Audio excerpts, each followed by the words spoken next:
बिस्मिल्लाहिर्रहमानिर्रहीम।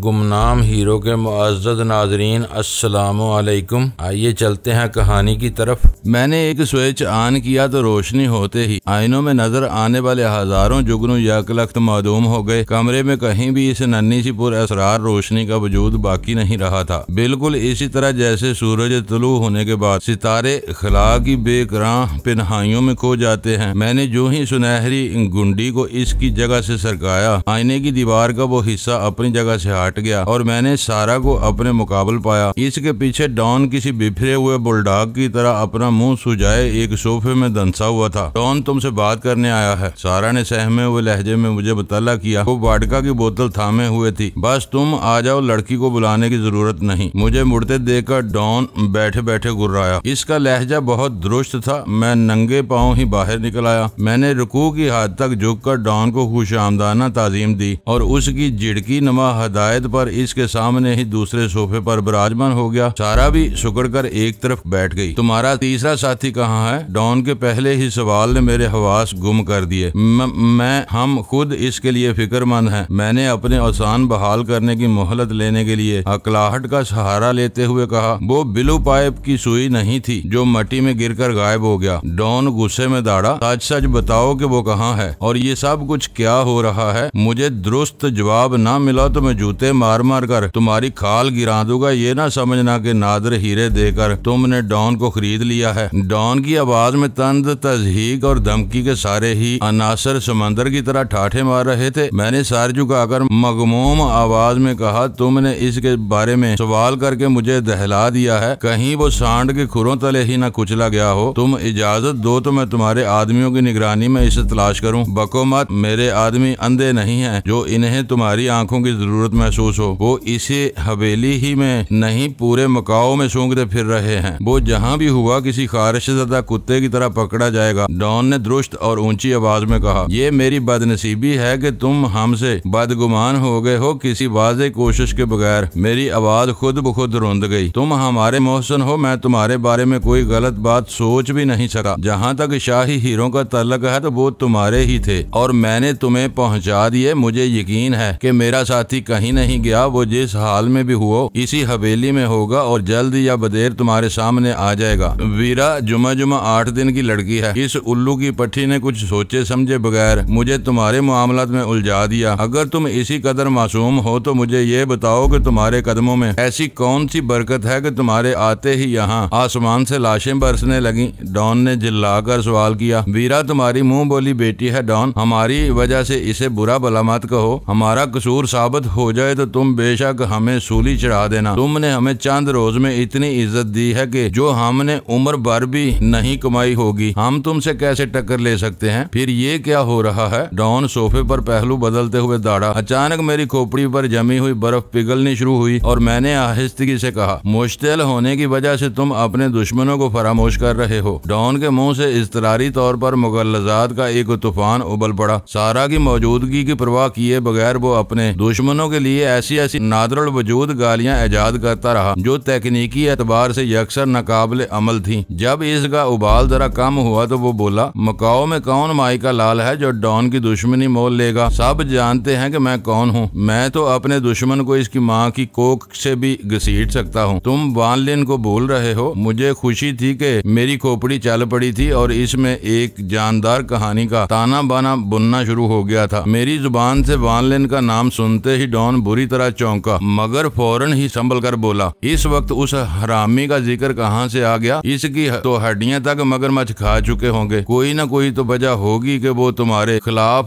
दरपर्दा साजिशें करने के बावजूद मकाओ में पनप रहा था। मैंने पुरएतमाद अंदाज में कहा। वान लिन? डॉन ने दोहराया, फिर उलझन आमेज नजरों से मेरी तरफ देखते हुए पूछा, तुम क्या कहना चाह रहे हो? मुझसे खुलकर बात करो। इस बार डॉन की आवाज ऊंची नहीं थी। सीधी सी बात है डॉन, तुम्हारे खिलाफ वान लिन एक नहीं था। मकाओ में इसके मामन दोस्त और हमदर्द भी रहे होंगे। वान लिन के इबरतनाक अंजाम के बाद कुछ डर गए होंगे, लेकिन इन ही में से बाज गद्दार वान लिन के कत्ल का इंतकाम लेने पर भी तुल सकते हैं। मैं डॉन के तासरात का अंदाजा लगाने के लिए लम्हा भर को रुका तो वो बेताबी के साथ बोला, रुक क्यों गए? बोलते रहो, मैं तुम्हारी बात समझ रहा हूँ। वान लिन को तुमने नहीं मैंने मारा था। बाद में तुमने मेरी पुश्त पनाही ही की। अब अगर तुम मुझसे बदगुमान होकर मुझे मार डालते हो तो ये इनकी एक बड़ी कामयाबी होगी। तुम खुद ही अपने गद्दार के कातिल को सजा दोगे और तुम्हारे हरीफ खुशियां मनाएंगे। मैंने अपनी मुदाफत का पहलू उजागर करते हुए कहा, लेकिन इन्हें मेरी हवेली पर कैसे कंट्रोल हासिल हो गया? डॉन काफी हद तक ठंडा हो गया था और बराह रास्त मेरी आंखों में देख रहा था। इसकी जरूरत ही नहीं थी। वो तुम्हारी तरह मकाओ के पुराने बासी होंगे। शिवाय हमारे साथ बाहर गई तो बाजारों की भीड़ भाड़ में कई मरतबा इधर उधर हो सकती थी। हो सकता है कि इस दौरान में इनमें से किसी ने शिवाय को घेरने की कोशिश की हो। इसकी किसी कमजोरी की बिना पर इसे ब्लैकमेल करके तुम्हारे खिलाफ इस्तेमाल करना चाहा हो। वो अपनी कमजोरी से डरती थी और तुमसे भी गद्दारी नहीं कर सकती थी। इसी कश्मकश में इसने खुद ही अपनी जिंदगी खत्म करने का फैसला कर लिया और इस तरह तुम्हारी हासद तुम्हारी हवेली में फटके बगैर एक अलमनाक वारदात को जन्म देने में कामयाब हो गए। मेरी कहानी गैर मामूली हद तक मरबूत और काबिल फहम हो चली थी। तुम ये सब ऐसे बता रहे हो जैसे सारी मंसूबाबंदी तुम्हारी ही रही हो। डॉन ने मुझे घूरते हुए कहा, कहीं ऐसा तो नहीं कि तुम भी मेरे जेरे जमीन हरीफों से मिले हुए हो? इसके आखिरी फिक्रे ने मेरा खून खुश्क कर दिया। मैंने अपने कानों को हाथ लगाते हुए कहा, बार बार मुझ पर शुबा न करो। मैं इनका चेला होता तो वान लिन कभी मेरे हाथों न मारा जाता, बल्कि मुझे तो फख्र है कि मैंने अपने हाथों से तुम्हारे एक गद्दार को जहन्नम हासिल किया और तुम मुझ पर ही शुबा कर रहे हो। और बाद के वाकयात? डॉन ने सवाल किया। फिर सारा के साथ हाथ से वाडका की बोतल लेकर ढक्कन खोलने के बाद मुंह से लगा ली। एक तवील घूंट अपने मेदे में उतारने के बाद इसने बोतल सारा को लौटा दी। बाद में कुछ भी नहीं हुआ। जो कुछ हुआ आज ही हुआ है और मुझे इसमें इन्हीं लोगों का हाथ नजर आता है। डॉन ने चंद सानियों तक कुछ सोचा, जैसे मेरे बयान की सदाकत का हिसाब लगा रहा हो। फिर पूछा, वो कैसे? मेरे आने से पहले तक तुम्हें अंदाजा नहीं था कि वान लिन तुम्हारी दुश्मनी में कितना आगे जा चुका है? इस वक्त तक तुम दावतनामे जारी कर चुके थे। हो सकता है कि वान लिन जिंदा होता तो वो भी तुम्हारा मेहमान होता। तकरीब में बहुत से ऐसे लोग आए हुए होंगे जो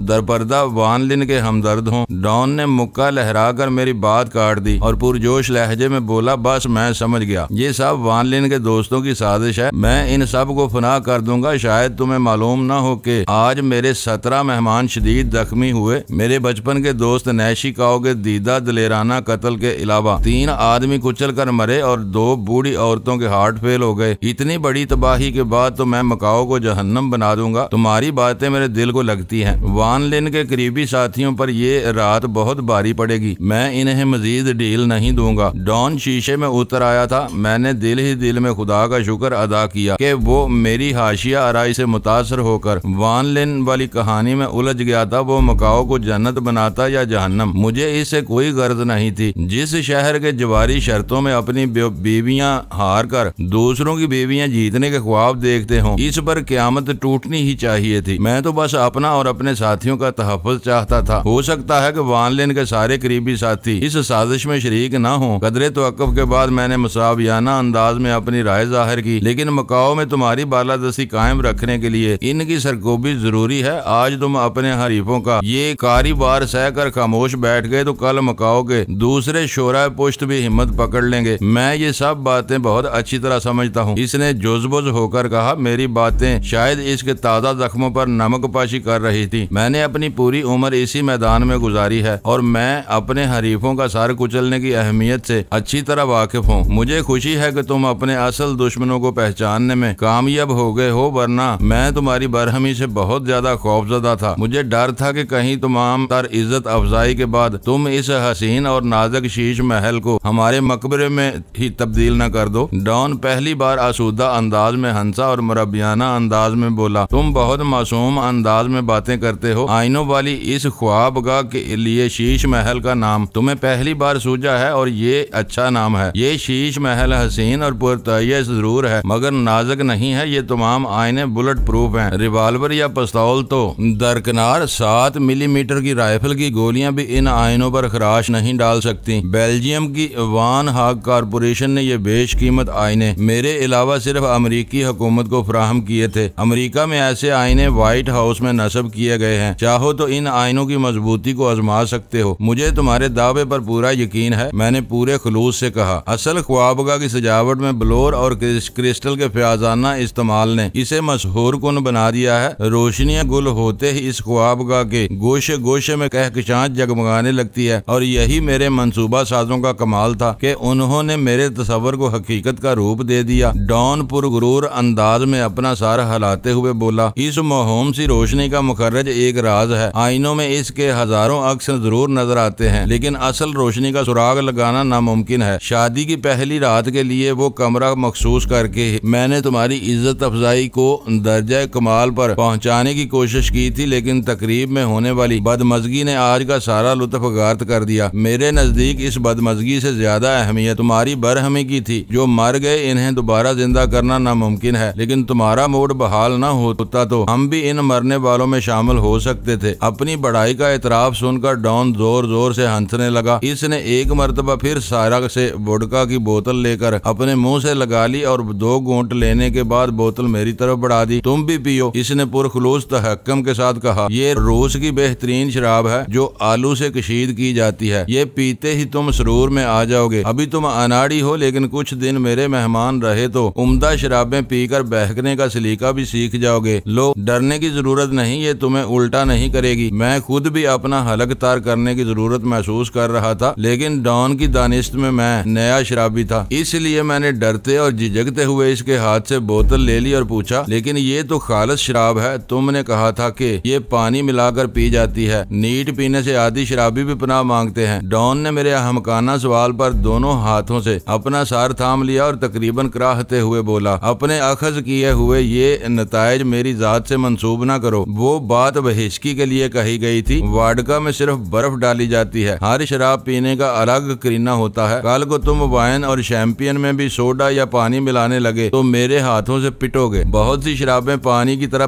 बेजरर होती हैं, इनमें कुछ नहीं मिलाया जाता। मैंने बोतल मुंह से लगाकर एक बड़ा सा घूंट लिया और बुरे बुरे मुंह बनाकर सिगरेट सुलगाने में मसरूफ हो गया। डॉन दिलचस्पी के साथ मेरा जायजा लेते हुए मुस्कुरा रहा था। फुर्सत और कदरे बेफिक्री के इन लम्हात में वो एक मर्तबा फिर अपनी लटकी हुई बारीक मूंछें मरोड़ने में मसरूफ हो गया था। शायद वो उस इज़्तिरारी जिस पर काबू पाना इसके बस से बाहर था। अचानक इसने अपने दोनों पैर आगे की तरफ फैला दिए। शायद वो किसी किस्म का इशारा था, क्योंकि सारा ने फौरन ही कालीन पर बैठकर इसकी पिंडलियां दबानी शुरू कर दी। तकरीब में होने वाली हंगामा आराई का एक जवाब सामने आ जाने के बाद डॉन का इश्तियाल पानी के बुलबुलों की तरह खत्म हो चुका था और वो मूड में आ गया था। इसने अपनी दानिश्त में मुझे उकसाकर मजीद पीने पर आमादा किया और फिर मेरे साथ छेड़छाड़ के दरमियान ही ताकीद की कि मैं वापस लौटने के बाद वीरा से इस बात का हरगिज जिक्र न करूं कि इसने इश्तियाल में और गुस्से के आलम में वीरा को गालियां दी थी। इसकी जुबान से वापसी का जिक्र सुनते ही मैंने मकाओ से जल्द अज जल्द वापसी की ख्वाहिश का इजहार कर दिया। इस वक्त मेरा जहन सुल्तान शाह में उलझा हुआ था। मैं इसकी वापसी बल्कि सलामती के बारे में फिक्रमंद था, लेकिन मैं खामोशी के साथ डॉन की खोजी पार्टी की तरफ से आने वाले नताइज का इंतजार करने पर मजबूर था और इसकी बाजियाबी के बगैर मकाओ से निकलने का तस्वर भी नहीं कर सकता था। लेकिन इसके साथ डॉन की तरफ से रवानगी की इजाजत मिलनी भी बहुत जरूरी थी। आम हालत में मैं इससे तकरार नहीं कर सकता था, लेकिन इस तखलिये में अपने नशे में होने का फायदा उठाते हुए मैंने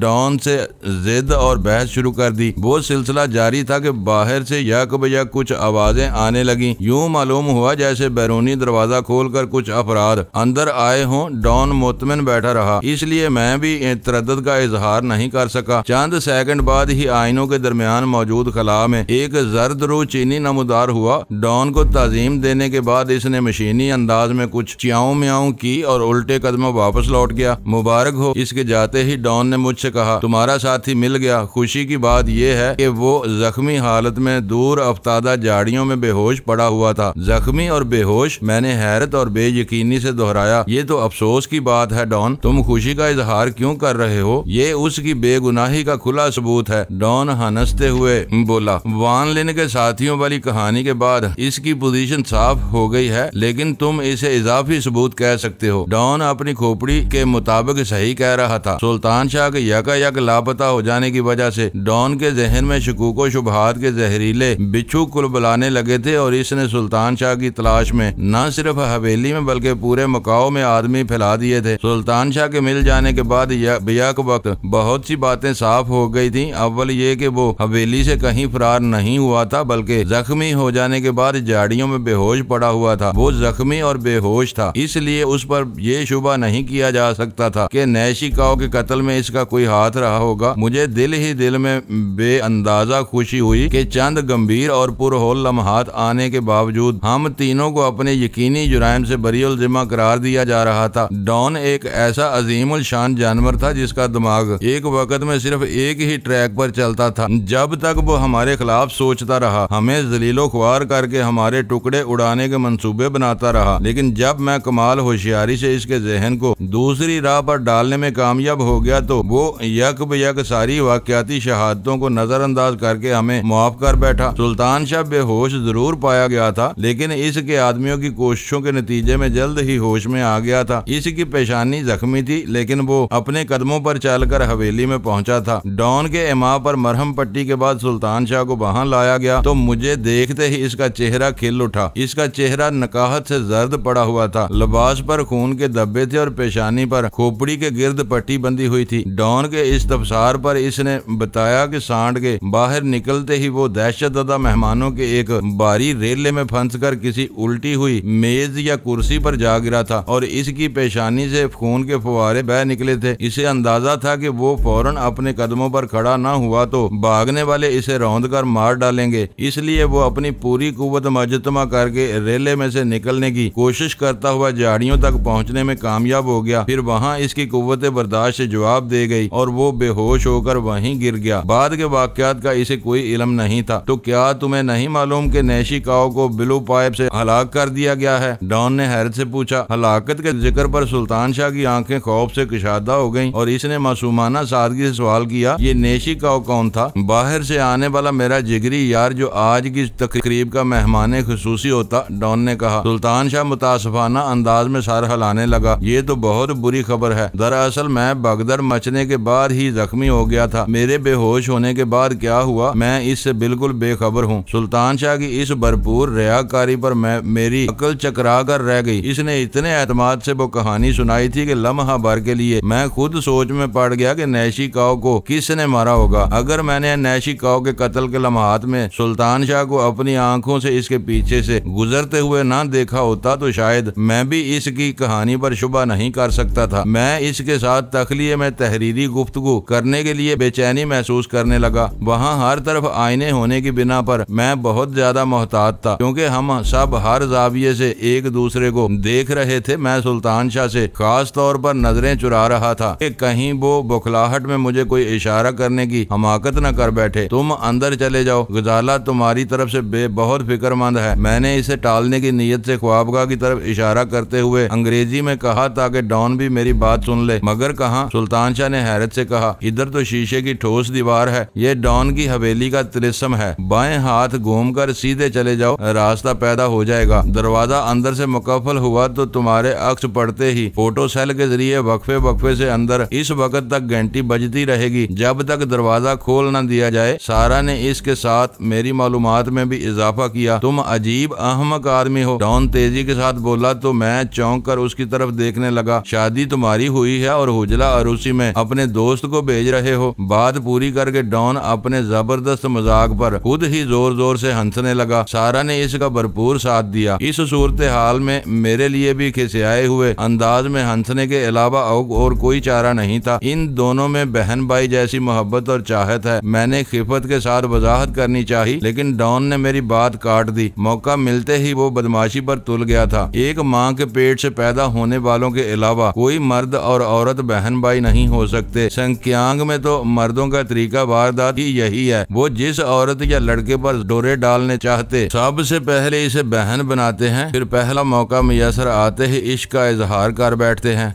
लड़की को अगर लड़का पसंद ना हो तो वो इसकी जुबान से पहली बार बहन का खिताब सुनते ही बिदक कर दूर भाग लेती है। वंडरफुल। सारा डॉन की पिंडलियां दबाते हुए हैरत से बोली, चीन वाकई अजीम रवायतों का अमीन और एक दिलचस्प मुल्क है, लेकिन मगरब में ये प्रोपेगेंडा किया जाता है कि चीन में मोहब्बत भी पार्टी लीडर की इजाजत के साथ या इसकी हदायत पर की जाती है। मैं कुछ दिन के लिए चीन जरूर जाऊंगी। डॉन ने मगरब और अहले मगरब को चंद बारीक बरकम गालियों से नवाजा। फिर बोला, ये वो लोग कहते हैं जिनके मुआशरों में सगे बहन भाई के रिश्ते का तकद्दस तक फना होता जा रहा है और मर्द मर्द से औरत से शादी करने का कानूनी हक रखती है। चंद बरस की बात है, फिर ये लोग आवारा आवारा कुत्तों और बिल्लियों की तरह रहने की बात करेंगे। चीन में जिस मुकाम पर शर्मो हया की हदूद खत्म होती है, मगरब की इब्तदा इससे भी बहुत आगे है। डॉन एक मुजरम और तार के वतन शख्स था। वो मकाओ की पुर्तगेजी कॉलोनी में नीम मगरबी मुआशरे में जिंदगी गुजार रहा था। इसके पुरखों ने न जाने कितनी मुद्दत पहले अपने वतन से खुद साख्ता जला वतनी इख्तियार की थी, लेकिन डॉन के खून में इसकी असलियत अब भी रची हुई थी। इसे अपने चीनी बुजुर्गों के तहजीबी विरसे पर नाज था और वो इसके खिलाफ किसी की हर्जा सराई बर्दाश्त करने के लिए तैयार नहीं था। तुम ठीक कह रहे हो, सारा ने आहिस्तगी से कहा। इन बेचारों की शादी की पहली रात गुजरी जा रही है। इस वक्त सुबह के 3:30 बज रहे हैं। हम कब तक यहाँ बैठे रहेंगे? तुम जाओ, डॉन ने मुझसे मुखातब होकर कहा। तुम्हें किसने रोका हुआ है? किसी ने नहीं, लेकिन ये मेरी इज्जत अफजाई है कि तुम यहाँ बैठे हुए हो। तुम्हारी मौजूदगी में मैं कहीं नहीं आ जा सकता। और फिर वान लिन के साथियों का मामला भी है जो तय होना है। मैंने खूबसूरती के साथ इसे याद दिलाया। डॉन अचानक ही सोफे पर से उठ गया और मुझे घूरते हुए बोला, वान लिन के साथियों के मामले में तुम्हें क्या दिलचस्पी है? वो मेरा हिसाब किताब है, इसे मैं खुद ही देखूंगा। मैं देखना चाहता हूँ कि डॉन के दुश्मनों का क्या अंजाम होता है। मैंने ख्वाह मुख्वाह कह दिया। तुम्हारी इस यादगार रात के रहे सहे लम्हात भी आग और खून की नजर हो जाएंगे तो क्या सुबह कुछ नहीं होगा? मैंने हैरत का इजहार करते हुए सवाल किया। सुबह तक मेरे दुश्मनों और बदख्वाहों के लिए इबरत के सिवा कुछ नहीं बचेगा। डॉन का लहजा सर्द और गंभीर हो गया, जैसे तसव्वुर से आने वाले मनाजर देख रहा हो। जो कुछ होना है सुबह उजाला नमदार होने से पहले होगा। आग के शोले रात के अंधेरे में अपना जोबन दिखाते हैं। इनके जलते हुए घरों कारोबार दूर दूर तक देखे जाएंगे। मुअज़्ज़ज़ नाज़रीन, लाइक करें, शेयर करें और कमेंट्स बॉक्स में पाक आर्मी जिंदाबाद, पाकिस्तान पाइंदाबाद का नारा ज़रूर दर्ज करके अपने मुल्क पर फ़ख्र करें और पाकिस्तान की बुनियादें मजबूत करने में अपना किरदार अदा करें। वीडियो देखने का शुक्रिया। मुअज़्ज़ज़ नाज़रीन, अपना ख्याल रखिएगा और हमारे चैनल का भी। ISI पाक आर्मी जिंदाबाद, पाकिस्तान पाइंदाबाद।